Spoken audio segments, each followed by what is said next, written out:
Hello everyone, welcome back to our YouTube channel. तो अब ये हमारा दूसरा टॉपिक है चाइल्डहुड एंड ग्रोइंग अप का फर्स्ट चैप्टर का। तो ये है विकास के सिद्धांत, प्रिंसिपल ऑफ डेवलपमेंट। ये पूछा जा सकता है कि विकास के सिद्धांत क्या हैं, या फिर लॉन्ग टर्म में पूछा जा सकता है विकास के सिद्धांतों का वर्णन करें। तो चलिए हम इस क्वेश्चन को डील करते हैं। तो यहाँ पे दिया हुआ है कि मनुष्य के विकास की प्रक्रिया गर्भावस्था से ही आरंभ हो जाती है।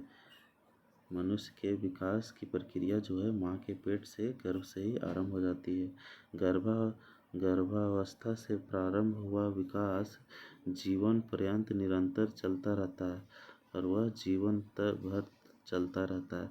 मनुष्य के अंदर बहुत से परिवर्तन अवस्था परिवर्तन के साथ साथ होते रहते हैं। ये परिवर्तन कुछ निश्चित सिद्धांतों के स्वरूप होते हैं। व्यक्ति के विकास के अनेक मनोवैज्ञानिक सिद्धांत हैं। मनुष्य सिद्धांतों का संक्षिप्त उल्लेख यहाँ किया जा रहा है। तो इसका जो है पहला पॉइंट दिया हुआ है, ये देखिए, निरंतरता का सिद्धांत, प्रिंसिपल ऑफ कम्युनिटी।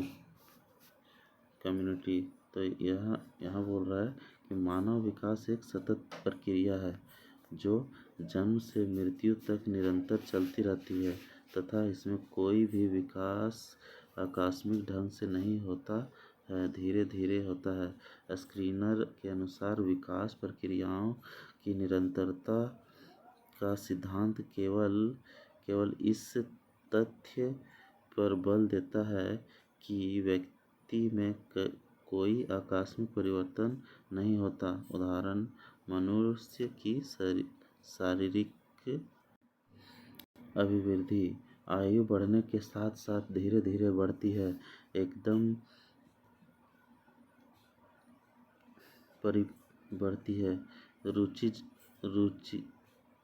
परिपक्वता प्राप्त करने के बाद रुक जाती है तथा जहाँ तक मनोशारीरिक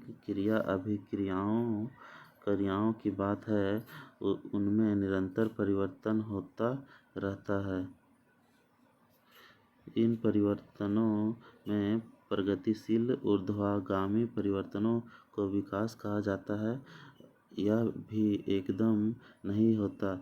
जैसे जैसे नए अनुभव होते हैं वैसे वैसे नई प्रक्रियाएं होने लगती है, उनमें विकास होता रहता है। तो ये था पहला पॉइंट। अब इसका दूसरा पॉइंट है कि व्यक्तिगतता का सिद्धांत, प्रिंसिपल ऑफ इंडिविजुअलिटी। तो इसमें क्या कहता है कि यद्यपि मानव विकास का एक समान प्रतिमान होता है, किंतु वंशानुक्रम एवं वातावरण की भिन्नता के कारण प्रत्येक व्यक्ति के विकास में कुछ भिन्नता भी होती है। जिस प्रकार कोई भी दो व्यक्ति पूर्ण रूपेण एक समान नहीं हो सकते हैं, उसी तरह दो अलग अलग व्यक्तियों का विकास भी पूर्ण रूपेण एक तरह नहीं होता। इसके अतिरिक्त बालकों और बालिकाओं के विकास में भिन्नता होती है। उदाहरण, बालिकाओं का शरीर विकास बालकों के शारीरिक विकास से बहुत अधिक भिन्न होता है। तो ये था दूसरा पॉइंट, यानी दोनों में भिन्नता पाई जाती है, बालक और बालिकाओं के शारीरिक परिवर्तन में। अब ये तीसरा पॉइंट है इसका कि परिमार्जिकता का सिद्धांत, प्रिंसिपल ऑफ मॉडिफिबिलिटी। तो इसमें क्या बोलता है, परिमार्जिकता के सिद्धांत के अनुसार बालक के विकास की दिशा और गति का परिवर्तन किया जा सकता है। इस सिद्धांत का शैक्षणिक निहितार्थ प्रत्यधिक संपूर्ण है। शिक्षा का उद्देश्य है बालक का संतुलित और सर्वांगीण विकास करना। शिक्षा और प्रशिक्षण के द्वारा बालक के व्यवहार को वांछित दिशा में अनुप्रेरित किया जा सकता है। बालक के विकास की दिशा और गति को परिमार्जित कर उसके व्यक्तित्व के व्यवस्थापन को बिगड़ने से बचाया जा सकता है। ये था इसका तीसरा पॉइंट। अब इसका चौथा पॉइंट डिस्कस करते हैं कि विकास क्रम का सिद्धांत, प्रिंसिपल ऑफ डेवलपमेंट सीक्वेंस। यद्यपि विकास की प्रक्रिया गर्भावस्था से मृत्यु पर्यंत निरंतर चलती रहती है, परंतु इस विकास का निश्चित क्रम होता है। सबसे पहले बालक का गामक और भाषा संबंधी विकास होता है। बालक पहले क्रंदन करता है, फिर निरर्थक शब्दों का उच्चारण करता है, अंत में सार्थक शब्दों और वाक्यों पर पहुंचता है। इसी प्रकार गामा विकास में बच्चा पहले हाथ पैर पटकता है, फिर पलटता है और फिर बैठता है, उसके बाद खड़ा होता व चलता है। तो इसका अगला पॉइंट है कि सामान्य से विशिष्ट प्रतिक्रियाओं का सिद्धांत, principle of general to specific response. मनोवैज्ञानिक के अनुसार यह स्पष्ट किया है कि मनुष्य का विकास सामान्य प्रतिक्रियाओं से विशिष्ट प्रतिक्रियाओं की ओर होता है। हरलॉक के अनुसार विकास की सब अवस्थाओं में बालक की प्रतिक्रियाएं विशिष्ट बनने से पूर्व सामान्य प्रकार की होती है। उदाहरणार्थ, बालक पहले हर वस्तु मुंह में रखता है, उसके बाद अनुभव द्वारा केवल खाद्य पदार्थों को ही मुंह में रखता है, उसके बाद एक निश्चित समय में निश्चित ढंग से खाना सीख लेता है।